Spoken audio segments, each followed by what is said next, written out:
The following program is made possible with support from the Alfred P. Sloan Foundation.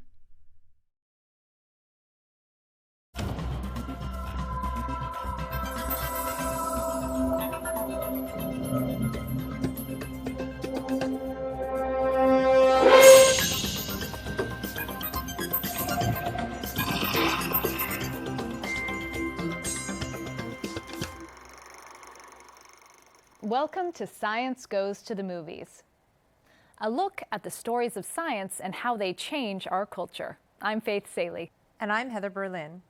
Science Goes to the Movies is all about movies, TV shows, pop culture, and science. Today we're going to look at comedy and the brain, and we're going to start with a funny film that may very well change the way people think about the way people think. Inside Out is a 2015 animated movie about an 11-year-old girl whose life is turned upside down when her parents move from the Midwest to San Francisco. And most of the story takes place inside her brain. Did you guys pick up on that? Sure did. Something's wrong. Should we ask her? Let's probe, but keep it subtle so she doesn't notice. So, how was the first day of school? She's probing us. I'm done. You pretend to be Joy. What? Okay, It was fine, I guess. I don't know. Oh, very smooth. That was just like Joy. We're tickled today to be joined by our very special guest and one of the stars of Inside Out, Lewis Black. Lewis, thank you so much for joining us. Well, I live nearby. We're glad we were convenient. Lewis, Yeah. You, of course, play the character Anger in the film. So how much preparation did you need to get into the role? Zero. Question for both of you. Do you think that we all need to know how to be successfully angry and sad? Yeah. I mean, Yeah, it'd be nice. Sadness I find elusive at times. Do you? Yeah, I mean, yeah. You know what I mean? And I think, because this is, if I'm on a plane, this is really, something horrible can happen in my life, right? And I don't cry. Put me on a plane, put me looking at a screen in the back of a thing, and I'm looking at, like, the tiny TV screen they give you on an airplane, and then they come up with some, I can watch the goofiest, a film that has emotionally is bankrupt, a manipulative piece of garbage that has ever been made, and I'm watching it and staggered by its nauseating qualities and start crying. yeah. It's a great phenomenon. Is that true? Yeah, Other people do it? Yeah, I've noticed this before. So when you're on a plane, what's interesting is that you are devoid of all other external stimuli. So your everything, your attention, everything is in this little, whatever it is that you happen to be watching. You're so invested in it that it will evoke emotions in you. Now, if you're someplace else, if you're at home, whatever, there are ways you can distract yourself. But every ounce of your attention is there, and it's more likely to elicit an emotion. One of the many reasons why Inside Out is such a great movie for kids, to recognize that all of the ways that you feel have names and reasons. And it seems like as soon as you can name anger or sadness or joy, you can sort of embrace it and then not have the overwhelming emotions scare you. From the beginning, they were doing this thing with colors, and I was like, what is okay, it's a cartoon, but the stuff they were selling was these colors. Ah, yes, like red. Mm-hmm. And so, hang on, I think you might want to say something. Oh, I'll show you attitude, old man. Go ahead. So he just called you an old man, Lewis. No, he didn't. He's very cute. It's freakish. I'm afraid I'm going to wake up and one of those things will be walking toward me at the end of the bed. But the kids who can't articulate it will talk about, I'm feeling red, I'm feeling blue. Mm-hmm. And it really did give a lot of other kids the anger. I'm feeling this. I'm feeling that. But well, it gives them the language to be able to talk about their feelings, label it, and also to separate themselves in a way from it. So they can say, and they use this in therapy actually with children who are having some emotional difficulties. You can say, no, that's your anger talking, and in a sense that gives you a little bit of distance. And even for therapy, we do something that's called cognitive distancing from the emotion and saying, okay, I can see it over there, but I'm not a part of it. I don't have to let it, run my behavior. And so that film, I think, is great for kids because it can teach them to talk about their feelings and identify them. And colors is great because color evokes emotion. I mean, we do relate certain colors with certain feelings. For me, when I saw it, I said, where was this when I was 10? Yeah. So that I maybe not have to spend the last 20 years in therapy. Heather, sometimes when I laugh, I cry. Are those two things related in the brain, or is it kind of just a physical byproduct of laughing so hard? No, actually, there are a lot of different parts of your brain that control laughter and crying. But they're, in particular, in the brain stem, there is a part of the brain that very closely connected that controls crying and laughter. And so they're very tightly connected. And there's even people who have a certain disorder.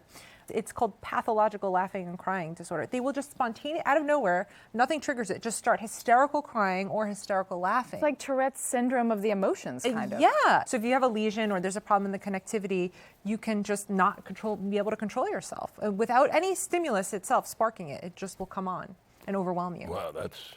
Yeah, can you imagine that? No, and I can't imagine dating someone like that. Well, that would make for a long night. Although half the time you'd have a really good audience, right? Just spontaneous laughter. You're a genius. Or crying. But I don't have this disorder. So why does it happen to normal people that they sometimes? We have these physiologic reactions, and depending on what the circumstance is, we will label it as either, oh, I must be feeling sad right now, or I must be feeling really happy. So sometimes, you could be watching, a commercial or a film, and all of a sudden, an emotion will come on, and you're thinking, okay, what is this? Is this, oh, I'm happy because that's the thing I'm watching, and so you reinterpret it as that emotion. But in therapy, you can actually take that physiologic feeling and you can turn sadness into happiness. You can turn anger into excitement. You say when you get in front of a crowd and something happens and it gets you really angry, but maybe you're really excited about something, and you can turn it into a positive. So it's the way you frame the emotion, and which means that laughing and crying can be very closely related and almost the same thing, depending on how you look at it. Congratulations, San Francisco. You've ruined pizza. First the Hawaiians, and now you. Congratulations, San Francisco. You've ruined pizza. First the Hawaiians, and now you. Congratulations, San Francisco. You've ruined pizza. First the Hawaiians, and now you. Louis, we often hear about a comic's timing. Mm-hmm. How would you define it? What is timing? Silence is by far the most important thing to comedy, more than anything else. So that whenever when comics have to work in outdoor space, they get minorly suicidal because there's 6,000 noises. What you want is really, you want the room to be as quiet as possible. It's being able to sense within the room at what point you pull the punchline out or at what point you go for the laugh, and that's timing. Not even a great fiction writer could come up with that.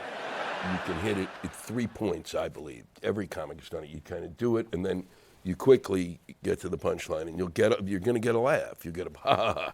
And then if you hold it a little too long, you'll get less of a laugh and a ha. If you hit the right spot, you get the sweet spot, and you'll get the big laugh. The one to watch in terms of it, you kids at home, why don't you Google him? It's Jack Benny, who would literally go da-da-da-da, and then stand there for like a week and a half before, So brave. What's going on here? I mean, what's everybody so excited about? I mean, that was the hardest thing for me to get over as a comic. I did not, because silence meant I knew if I went to silence, especially early on, that it would open a door for somebody in that audience to come at me immediately. Mm-hmm. And so for the longest time, silence, I was just scared to death of it. So be happy for the room, okay? Be happy for the room. Do we have to pay again? You will. In other ways. And that's literally a lot of the speed in my act and all of that initially comes out of that fear that I can't leave an open space. In one of our earlier shows, we talked about pattern recognition, and so I'm wondering, with comic timing, is the setting up a pattern, like creating anticipation of a punchline and then delivering it? Is that a kind of pattern that our brain craves? Is that why there's such a big laugh when you hit the sweet spot? One of the theories of comedy is that it's this incongruity theory. So it's sort of like you set it up and then you're like, oh, you convince people that it's going in this one direction, and then the last minute you change the direction. Right. It's surprise. It's that element of surprise. And the brain loves surprise. We get a hit of dopamine when there's something novel or surprising because that signals that that's important. That's unexpected. We should pay attention to that. North Korea is the country that the monkeys in The Wizard of Oz came from. It's also a pattern in the audience. If you get on a roll, as they call it, or when you really are killing, as they call it, and you're destroying a room, you don't have to say the punchline. You go da-da-da-da-da, and you can say anything, seriously, as long as it's within the kind of enough syllables, and they know that's, and they will laugh, because you've already set up, it's da-da-da, and bam, da-da-da, bam, da-da-da, and they literally will beat you sometime to the punch. They will laugh before you even say it. Because they have a sense of being that they're going to laugh, and they know they're going to laugh, and they give you the laugh before you even say it. That's I mean, such I've a done it. symbiotic I've totally been off about something that I've said more times than I want to admit, and they'll laugh. And then I have to say, well, you know, you would have laughed harder if I'd said actually the correct thing. And then they laugh at that. And then they laugh at that. What studies are finding, it's really interesting, is that first they look in the brains of people who are appreciating the comedy, the people listening to it. Like they showed them videos of The Simpsons or Seinfeld, and they watch what happens in their brain. And there's this two-step pattern. So you get first the kind of humor recognition phase, where there's a part of your brain in the temporal lobe that kind of compares novel, looks at stimuli, sees what's novel, and detects something. Oh, there's something funny here. And then you have the humor appreciation phase, where you get the feel-good chemicals, you get the sort of ventral striatum, and the reward centers of the brain are activated. So first you recognize it, then you get the positive feelings. But when they look, there's one study that looks at what happens in the comics brain when they're creating the humor. And what's really interesting is that the similar areas of the brain are involved, but the sequence is different. So what happens in the comics brain is that first you get the subcortical reward centers activated, like the striatum, and then you get those association areas. So it's like you're getting a good feeling before you even know what it is you're about to say next. And then you come up with the creative novel thing. So we don't know if it's that those reward centers are helping you create something funny and novel, or you're just anticipating you're about to say something funny even though you don't know what it is. But so you're having that reverse pattern, whereas the audience is picking it up in a different way, but you are in this kind of dynamic conversation with them. Yeah. And so when it's working, it will affect, their response will affect how you perform, and vice versa. Yeah. And also, there's differences in the way men and women appreciate the humor. So women actually get more of that striatum, more of that pleasure when something is funny. And it also has to do with expectations. They think it's that they have lower expectations. So when it is funny, you get a bigger hit of the dopamine. Women have lower expectations of something being funny? And men expect it to be funny. So then actually when it's not funny, they get a decrease. They're like disappointed. Whereas women are just like, it's what I expected. You could harness this perhaps in your romantic life. Really lowering the expectations of your lady friends. Yeah, no, look. Then you'll be way funnier to them. Well, to be honest, what that conversation did for me is it explained my mother. Really?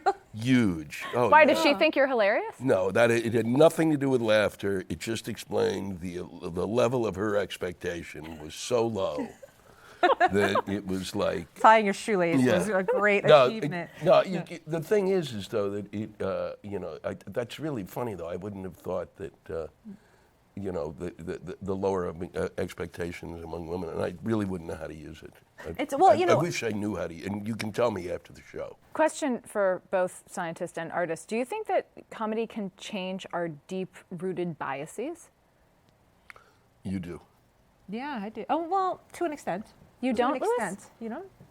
Well, I mean, your comedy, your comedy is that's my optimism and your pessimism. Yeah, really good. But Louis, your comedy is often political, and don't. Yeah. I mean, I'm presuming you do it with a hope to sort of. No, you don't think you'll ever change people's minds? No, I don't know. You can't. Are you ranting to the choir? You can't. No, you just can't go in there. You have to worry. Your worry has to be. I mean, I've said it. John said it. John Oliver said it. Any one of us who, I think. John Stewart, you mean? John Stewart has said that. That you really are looking for the laugh. You really can't get caught in trying to what you're going to do with this. So that, I can't set out, I don't set out to, when I write a set of comedy for a special, I don't set out going, boy, when I'm done with this, boy, they're gonna pick up their pitchforks and we're gonna chase Frankenstein down the road. It doesn't work I don't think it can work that way for me. I don't think it works. You have to focus on being funny. It's really hard to change people's deep-seated unconscious biases, or what we call schemas. So certain people look at the world with these glasses on, and so you look for things that confirm your biases, and you discard things that don't. So if somebody is a Republican, they're going to look at anything that's Democratic-like and come up with reasons why it doesn't work, and only their viewpoints work. And so it is very difficult to change people's hardcore views. But that being said, comedy is a way to violate these social norms, to get things out in the open, and they're usually at the forefront of bringing things into changing the way culture sees things. So like homosexuality, you first came out in sitcoms, and that was sort of making it normal, or whatever it was, prejudice against racism and these kinds of things. Comedy is what makes it first palatable. At least people can be open to it, and over time, I think, potentially that can change people's views. But I mean, it is true that people's views are very, very difficult to change. But I think if you could just nudge it a little bit over time, maybe the next generation, will see things a little different. And comedy is the way to get your foot in the door. I do know of the only instance I know that where I've heard and it's a personal story. My father was a big theater person, went to theater a lot.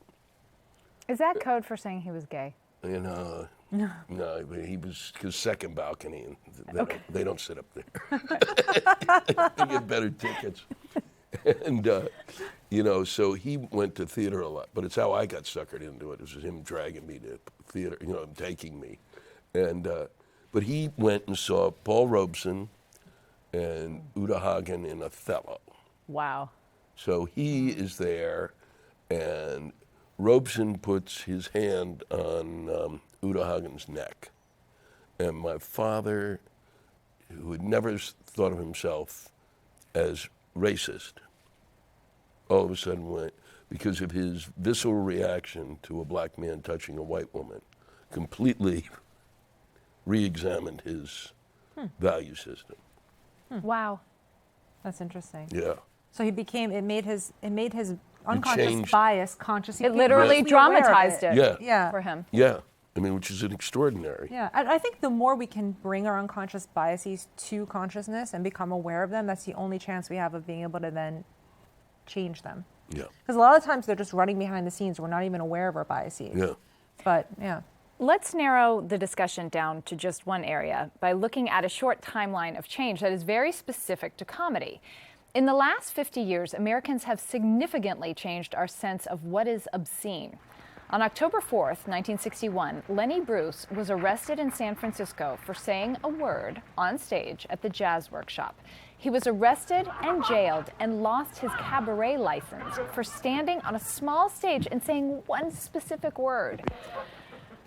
Do you know what that word was? Yeah, I know what that word is. Have you ever said it? I'm dying to know. You want me to tell you? Yeah. Oh, can we bleep it? Yeah, go for it. The word was Oh, wow. That was it? I'm pretty sure that I think was we've the already word. said that in this show a few times. No. Only in that your was thought before the bubble. show. Wow, you were drifting. If we only knew what was going on in my head, you would be sitting next to me right now. Anyway. Our shared beliefs as a society have changed so dramatically since 1961 that the arrest of Lenny Bruce seems absurdly rigid to almost everyone. Louis Black, as a leader in the field of political comedy, do you think that comedy had a part in that historic change, that shift in what we think is as obscene? Yeah, I think it did because of that. It was, it was about free speech, and it was also about what was being. Because also at that time, you got to realize you couldn't get Tropic of Cancer. It was difficult to get in this country because it was considered obscene. And so I do think that brought a change, as did George Carlin's 7 Dirty Words. Right. But it's still, you can't still say them on. You cannot. None of them? Well, you can say them, but they'll bleep them. But you can't really say any of them not in on America. broadcast TV. In America, right? I think in Europe, if it's after a certain time, you can. But here. And also late night now, you can on But basically, it's. But it really it was he ended up he lost his career over it because of the nature of it, and then he became obsessed with the legality of it at the expense of his humor. He had that, it got him into that mindset of I'm going to have to deal with this because it really was important, and it was so stupid. I mean, Because the other stuff, I mean, it also had to do, I mean, a lot of the reason wasn't just the obscenity. A lot of the things with what he was saying about the Catholic Church and government and everything else. I mean, he does a thing about Christ and Moses showing up at St. Peter's. Christ and Moses both possessed humility. Why? Wisdom. That's it. Anybody who is secure, there's never any hostility, because he's cool.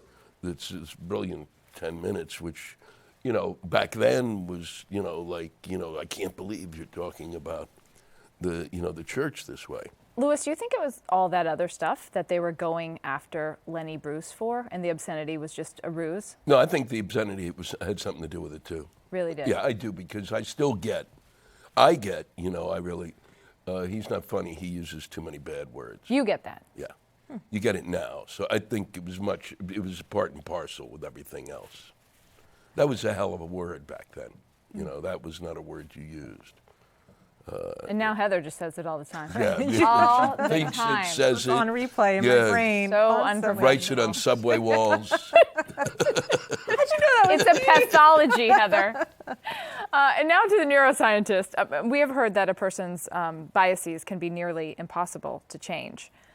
Is there something neurologically significant about comedy that allows it to infiltrate those biases? When you can tag a topic with something with positive feelings, with the dopamine, it allows it to come in. It allows us to think about it in a different way. You know, when we take ourselves too seriously and we're logically trying to analyze everything, you know, we're stuck in a certain mindset.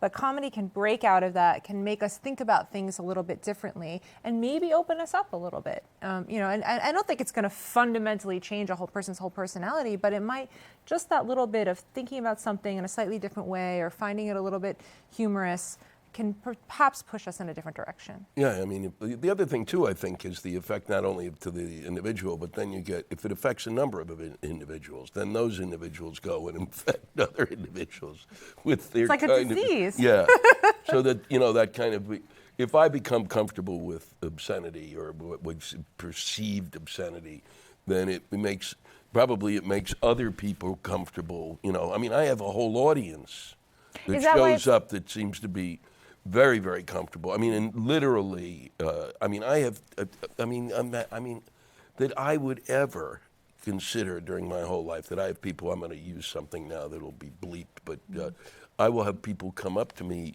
and say, can I have your autograph, and can you say, go yourself?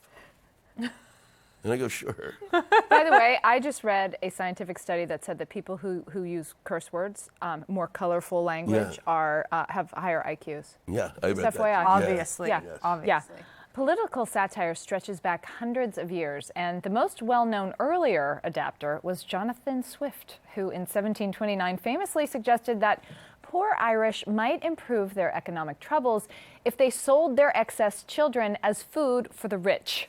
That work, of course, known as A Modest Proposal, goes so far as to offer recipes for cooking the children. The sum effect, one hopes, of that satire is to cause a reader to hate the rich narrator so much that he or she begins to feel compassion for the struggling poor. Heather, how does that transfer work in the brain? No, I think that sort of thing is taking something to such an extreme, you know, that it's pointing out how ridiculous a situation is. You know, when you actually put a lens to it, this sort of comic lens and this satire, and, you know, people realize just how ridiculous it is, then, you know, I think it can affect people viscerally, emotionally, which can ultimately change the way they think. Is that how it works for you, Louis? Does creating all this kind of satire come back to anger? Well, it used to, until the times we're living in which I am finding that it is more and more difficult to satirize a reality that's already satiric. Really? Yeah. Is today the most challenging environment in which you've ever had to create comedy? For me, I kid about it on stage. I think it's time to retire, because really, what am I supposed to do except come on and say what the person said and then go ta-da? I mean, that's a lot of what I did during the course of my career, was just really repeat what somebody had said already. But now it's I'm sure just Trump like, gives you a lot of great ones. well, I mean, Yes, so you don't even have to make up any jokes. You No, just there's- say what What he he says just said. verbatim. yeah, you just That's say crazy it, you what he know. said. And it's the same with, but it's also the same with a lot of what's going on. I mean, it's just you got to be kidding me. This is not, I did LSD and I am not prepared for this environment. This is way beyond. It reads, one of the things is you pick up a newspaper in the morning and a portion, at least half of the headlines read like fiction. That it would be funnier and more interesting if I was reading this in a book. And now it's in front of me as reality. I can't get over that. Does that make you angry or a little deflated? Now It that you makes- put it that way, it's a little depressing. Well, it makes me angry because Good. it really has gone beyond what it should have. And now whereas it's like, I mean, it's anything. The challenge of it now is okay, you're gonna, I'll show you, you We like it when you get angry, Louis. Thank you. And I think the last word goes to... Stand back! I think that says it all. That's about all we have time for. Anger, Louis, thank you both so much for dropping by. Really, thank you. It's been Oh, fantastic. thanks. And don't forget to check us out on the web at cuny.tv under the Science tab, where you'll find past shows, additional content, and a link to our app.